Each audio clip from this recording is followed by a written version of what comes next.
Should we start with a little bit of team news? How's Zinchenko? And can you give us an update on where Saliba's at? Yeah, no big news. The picture hasn't changed from last week. And regarding William, we are still to wait a little bit more. It's not progressing as quick as we hoped. It's a bit delicate. And we want to be very certain when we push him that he's ready to absorb the load and the risk that we would take, and at the moment that's not possible to do. When I spoke to you a few weeks ago, you didn't think it was an end of season. You're a bit more concerned it might be now. I don't know. It's a bit early to do. Probably next week we're gonna have more certainty. There is some evolution. He's doing more activity, but it's not there yet to start to throw him the pitch at the level that the sessions demand to compete in this league. And is Zinchenko okay? We will see that one as well. Not certain. Not certain. Okay. So there's a chance he might not make Southampton, but it's not serious, is it? It's a muscular injury, and he needs some time to heal, and we know that yet. Okay. And how has Saka been this week? Because obviously it was a big moment, and you talked about how brave he was in wanting to stand up and take the penalty, but it's quite difficult for him. He looked like he had the weight of the world on his shoulders afterwards. Has he been? That's the way he is, and he loves responsibility, but as well he puts a lot on his shoulders. And again, if he had any doubt about how much people loved him, respected and admired at the club, he had, I think, a very overwhelmed reaction by everybody in the building and at the club. So I think at the end he can become something very positive that can give him a big lift, because everybody reacted in an unbelievable way towards him, because he deserves it, because the way he is. And will he continue to take the penalties? I mean, because on Sunday we saw Jesus with the ball in his hand, but it's going to be Saka, isn't it? If not, I would go in the pitch and throw in the ball and make sure he takes the next one. Good. You're still 4 points clear. You can be 7 with a win against Southampton. There are a lot of people that have already written Arsenal off. What would you say to them? Nothing. I cannot communicate. They are not here probably. So what we can say is that our players have full belief in what we do. That do know that what is at stake is incredibly beautiful, and we want to fight for it. And the best way to do it every single day, what we continue to do, and tomorrow play really well. Play with our crowd every single ball, create an incredible atmosphere, and win that game. Just finally from me, Gary Neville made the point, I think a wobble is one thing, but falling off the bike is kind of quite another, and wobbles happen in title races. How confident are you that mentally you've been able to reset this week and you can go again? Very confident, and twists and turns are part of anything that you do, especially in football, whatever the aim or the target it is, and it's not going to be always a linear progression, and you have to know that, and you have to be prepared for that. And the way the team reacted was incredibly positive, and we want to see that tomorrow night when we get into that field. Alex? Hi, Mikel. Hi. You described the reverse fixture at St Mary's, that 1-1 draw in October, as a lesson after the game. What did you learn from that game? Well, hopefully we are in a better place, but it's true that game had as well very, very critical moments in games that we could have closed the game, and we didn't. And the second half, that especially the first 25 minutes, it was pretty disappointing. But credit to the opposition as well. When you are not able to do what you want to do for long periods, it's because the opposition as well are doing something right. And Southampton, after analysing with a lot of detail, they have impressed me quite a lot. If I was the last game that they played, how they lost with the margin that they lost, the margin wasn't there. And I think what Ruben and the coaches are doing is really good. The rewards, maybe not, they haven't been there in terms of results in some games, but they are a really good team. Ainsley Maitland-Niles has said that Ruben Sayers has a similar mentality to you. How much did you know about him before he took over at Southampton? I know people has worked with him in Valencia when he was there, and they follow his career, and I know the type of coach and the way he thinks. So I think he's done. He deserves where he is. He's done really well with the team, and we'll meet tomorrow. Pep said last night that his players are exhausted. How are your players? Is there any exhaustion in the squad? My players today are really looking forward for tomorrow to get the game that we want and the result that we want, play in front of our crowd again. It's 7 games left. We have 4 games to play at the Emirates, which is for them a big thing, and looking forward to it. What kind of atmosphere are you expecting? Friday night, it has to be electric. I want that crowd playing every single ball with our team and being no difference to what we have experienced, and a full capacity, energy-wise, and everybody very positive, pushing the team. Thank you. Good luck. Thank you. Alex, BBC. Hi, Mikel. Is tomorrow night a chance to show what lessons have been learned from the last 2 games? Every game is an opportunity to improve as a team, and every game give you a gift, and that gift is what do you learn, what do you take, and how do you improve as a team. And we have another gift tomorrow, and we have to take it and do it nice and the way we want it. Is there some similarities with the West Ham game, another team at the bottom of the league that's scrapping to stay up? Does it add something to the match? It has, because the necessity of those teams it's one thing, but the quality of those teams is something that as well you have to understand. There is no team in this league that is easy to beat. They all have their strengths, and when you give them hope and belief and they play in their strengths, anything can beat you in the league, and you have to be very conscious of that. How would you take away their hope and belief? How would you take away their hope and belief? If you said they're going to come into the game, how are you going to be able to take that away? With more determination, more passion. What we're playing for, it's something incredible, and the club hasn't fought for this position for a long time, and that is in our hands, and we want to do it.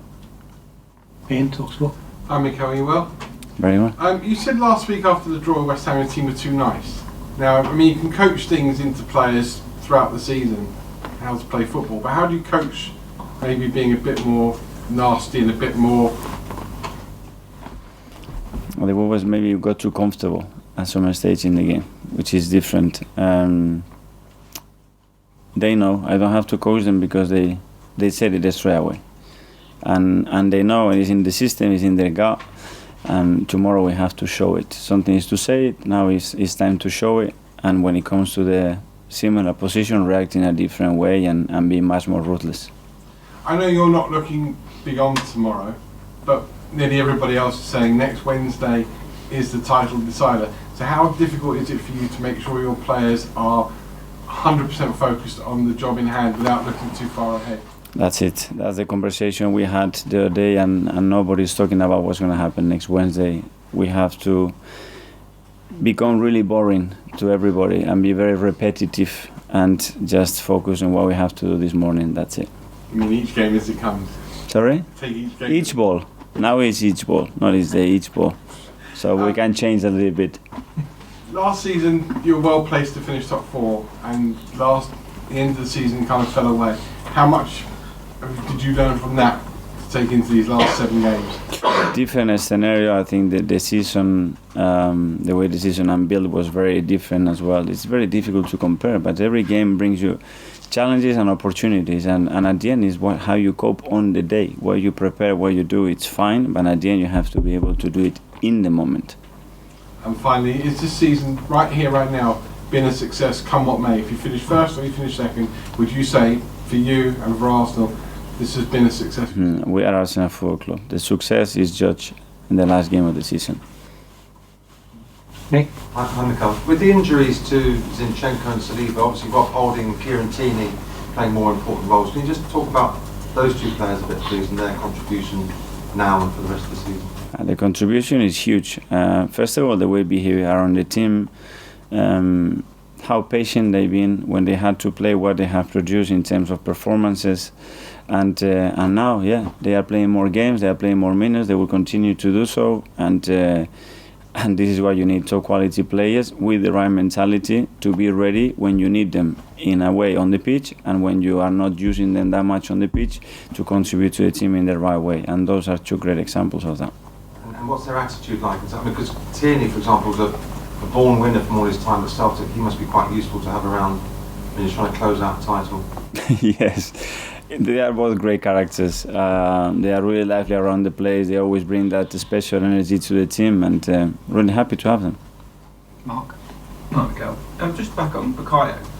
With what happened, I know we've talked about it before, with what happened at the Euros and the missed penalty and everything that happened after that, did that almost make him untouchable almost when you then see him missing penalties at the weekend, that you can almost brush it off and he's not going to get him down and things like that? I don't know, experiences help obviously, and when he went through, in a way it was tough, and in a different way for somebody that is looking in a different chair, it was something beautiful and a great experience for him, and I think that helped him. That helped not only him but the people around him as well to understand what the reaction has to be, the support and the protection that he needs, and he go again. It's two draws in a row now. Is it the first time you've become maybe a little concerned at the difference in experience at this stage of the season between your players and City's players in terms of knowing the pressures of a title running? And I wouldn't like to compare the teams. We have to focus in what we have, the reasons why we have dropped those points. I think they were two different games, in my opinion, and the games would have changed like that. You score the penalties is a different game, so the margins are so small in this league, and they have to go your way to get the results that you want, or sometimes the result that you deserve. And just finally, Ainsley Maitland-Niles actually played when he was in your starting lineup when you won the FA Cup. Since then, I think he's had 3 loans that have been varying success. In your mind, when he comes back in the summer, will he be back in your group, or will he be moved on again? Well, he was a really important part, and